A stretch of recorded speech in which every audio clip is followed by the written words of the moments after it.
The thing you hope for blew up and you don't know what to do. All you feel is anger and sadness. Why would God allow this to happen? We will tell you why in this video. So if you're at a place where you've lost hope, I'm going to go through 4 things that you can do when you're in that situation. Just know right from the start, there is hope for you. First thing I want you to do is go through a gratitude session. Literally take out a blank sheet of paper, find some place that's quiet and peaceful, take a few deep breaths, and just start writing all the things that you're grateful for. From the smallest little things to the experiences to the big things in your life. All the things you're grateful for. Spend at least 15 minutes doing this, preferably more. And when you've exhausted your list of the things you're grateful for, just sit and read through and reflect on each of those. And in our world, thank God for those things. And if you're not a God person, just thank the universe.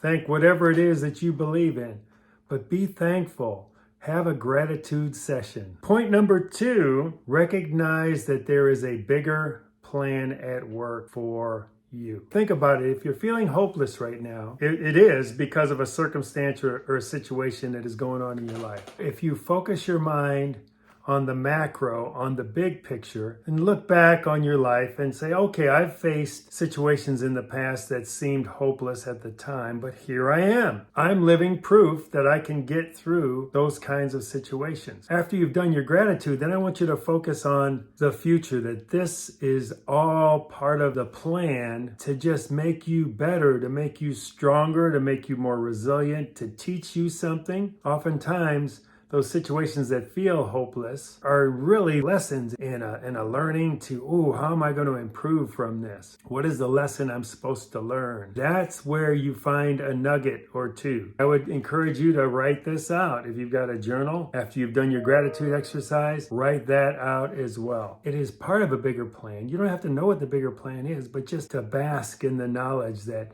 hey, this is all a part of making me a better me, whatever circumstance that I'm in right now that feels hopeless. Point number 3 is lean into faith. It kind of piggybacks right along with number 2. If you're not a God person, a Jesus person, like I am, I lean into my faith and know that God does have a bigger plan for me, and He did design me for abundance and joy and all those things. All I have to do is obey and follow Him, follow His Son, Jesus. Put faith in there. That is step 3. So you recognize that there is a bigger plan, but now have faith in that plan, whatever faith looks like for you. For most of us, many of us, I would say, faith is being able to believe in the unseen, what you can't see, what you can't put logic to. So that's where faith comes in. So whatever it is that seems, forget about your current circumstances, forget about how, just fill that gap with faith. Something good is going to come out of this. Have faith in that. And wherever you put your faith, it could be in you,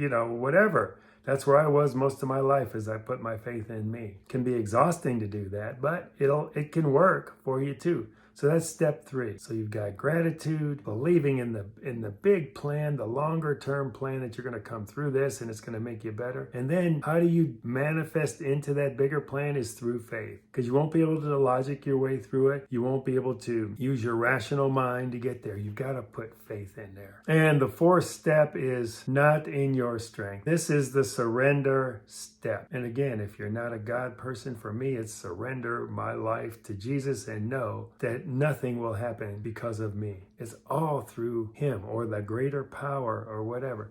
So once you surrender that, once I surrender that it isn't something I have to do. Yes, I've got to take steps, but I don't have to do it. The transformational work will be done because in my case, my Creator wants it to be done in me. He wants my heart to transform. He wants me to have hope in the eternal hope, all those things. And that is available to you, even if you're not a God person. If you want more information on that, just let me know, and we can talk some more about that. But that is the 4th step, is surrender your control. Like you have any control over any of this, and watch to see what happens. You've got to take steps in faith. Step 3, steps in faith. Take steps in faith, but don't beat yourself up and say, I've got to control this, I've got to do this, and oh, I'm a loser if I didn't do that. No. Those are things you can do when you feel hopeless. So hopefully this has helped you. My own personal story, I've used these things in any situation. It can be something small or something big. I remember when I used to own a wine store and cash flow was always a struggle. Anybody that's owned a business like that knows what I'm talking about. And there were times where I felt hopeless, but I would just say, okay, I know this is all going to work out. I know it's going to work out. I'm looking at the bigger picture. I've been through these things before, things like this before. And guess what? I survived. It did work out. Some way, some form, some fashion. But it wasn't because I had to do some miraculous thing. It's because I had faith that it would. Subscribe with the notification bell if you want to see these videos on a regular basis. If you found this video helpful, hit the like button to see more like it. Comment down below. This can be with questions or answers to questions that you have. And we'll see you on the next time on this amazing journey from isolation to community, where the next step beyond is freedom.